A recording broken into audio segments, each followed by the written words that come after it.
तो question what is vision? Vision क्या है? विजन ये है कि हम लोग राइट थिंग करें, सही काम करें, सही वक्त पर, सही जगह पे और सही तरीके से। ये विजन है। विजन के 4 ये हैं, we do right thing at right place, at right time, at rightly, एकदम सही तरीके से। आपने जो सोचा है वो सोचे कि क्या वो राइट थिंग है आपके लिए। हो सकता है कि आपके लिए जो चीज़ सही हो उसके लिए ना हो, आपके लिए जो सही हो इनके लिए ना हो। तो आपके लिए क्या सही है आपने सोचना है। राइट थिंग को क्या करना है? सही वक्त पे करना है कि वक्त ना निकल जाए, सही जगह करना है और सही तरीके से करना है। आप जैसे देखें कि अल्लाह के रसूल सल्लल्लाहु अलैहि वसल्लम ने का काम क्या था? लोगों को जहन्नम से आज़ाद कराना। तो अल्लाह के रसूल ने उमर फारूक के लिए दुआ उस वक्त ही क्यों मांगे जब मक्का में थे? मदीना आने के बाद भी तो मांग सकते थे ना। हाँ, 2 लोगों के लिए क्यों मांगी? अमर बिन हिशाम यानी अबू जहल और ये उमर फारूक रज़ियल्लाहु ताला अन्हु के लिए। तो इन दोनों के लिए उस वक्त दुआ क्यों मांगी? एग्जैक्टली, अल्लाह के रसूल को पता था कि उनके अंदर क्वालिटी क्या है। अल्लाह के रसूल का विजन देखें, उनको पता था कि इस्लाम जो मैं मिशन लेकर आया हूँ, इनमें से एक बंदा अगर आ जाए तो इस्लाम फैलाना आसान हो जाएगा, और अगर नहीं तो क्या होगा? मुश्किल हो जाएगा। तो आपको पता होना चाहिए कि राइट थिंग क्या है आपके लिए, आपके विजन के लिए। अल्लाह के रसूल को पता हो गया कि उमर फारूक थे और इस्लाम फैला कि नहीं फैला। उनके वक्त में इस्लाम क्या यूरोप में भी गया, एशिया में भी आया। अबू हुरैरा रज़ियल्लाहु ताला अन्हु के बारे में आता है कि वो अफ़गानिस्तान तक आए। सोचे किनके वक्त में आए? उमर फारूक रज़ियल्लाहु ताला अन्हु के वक्त में आए। तो अल्लाह के रसूल का विजन कितना था?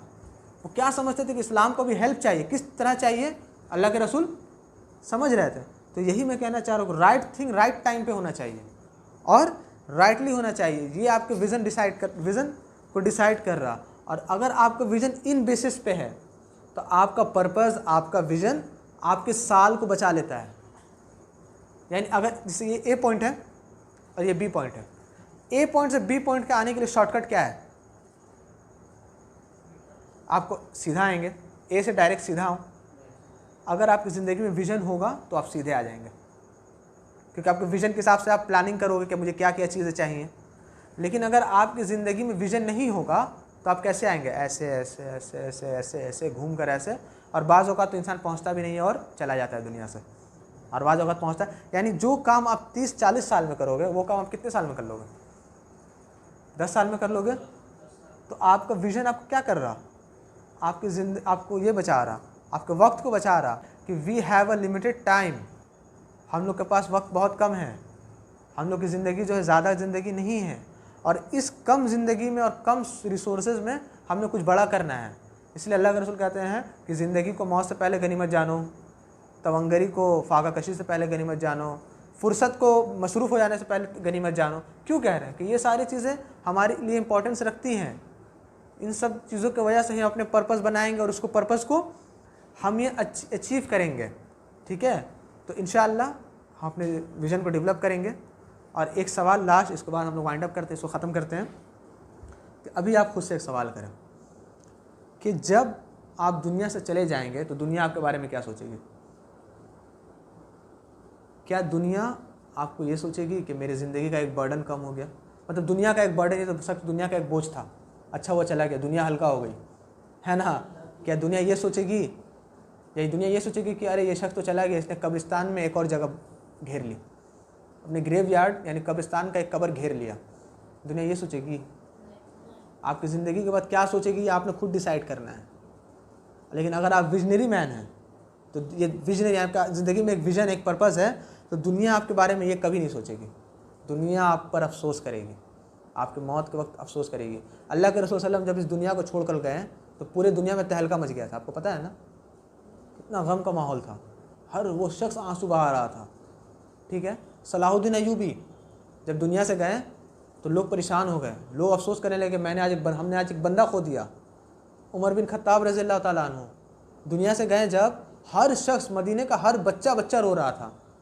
क्यों रो रहा था? और लोग कहते थे उस वक्त कि आज उमर फारूक की मौत ने हमें अल्लाह के रसूल का वक्त इन तक याद दिला दिया कि अल्लाह के रसूल जब वफ़ात हुई थी तो अल्लाह के रसूल सल्लल्लाहु अलैहि वसल्लम के वफ़ात का तो हम पर कैसा पहाड़ टूटा था, गम का पहाड़। आज वो वक्त हमें याद आया उमर बिन खत्ताब के वफ़ात के मौके पर।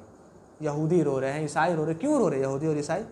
इसलिए रो रहे हैं क्योंकि उनको पता था कि एक अदल करने वाला शख्स, एक इंसाफ करने वाला शख्स हमें छोड़कर चला गया।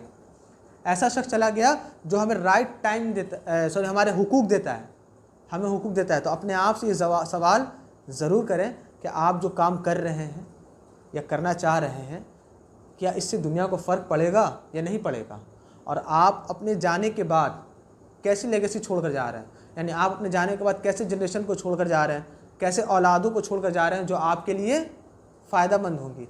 आज अगर आप लोगों ने अपना विज़न सेट नहीं किया, आपकी ज़िंदगी में अगर विज़न नहीं आया, तो याद रखिएगा, if you don't have a vision then you become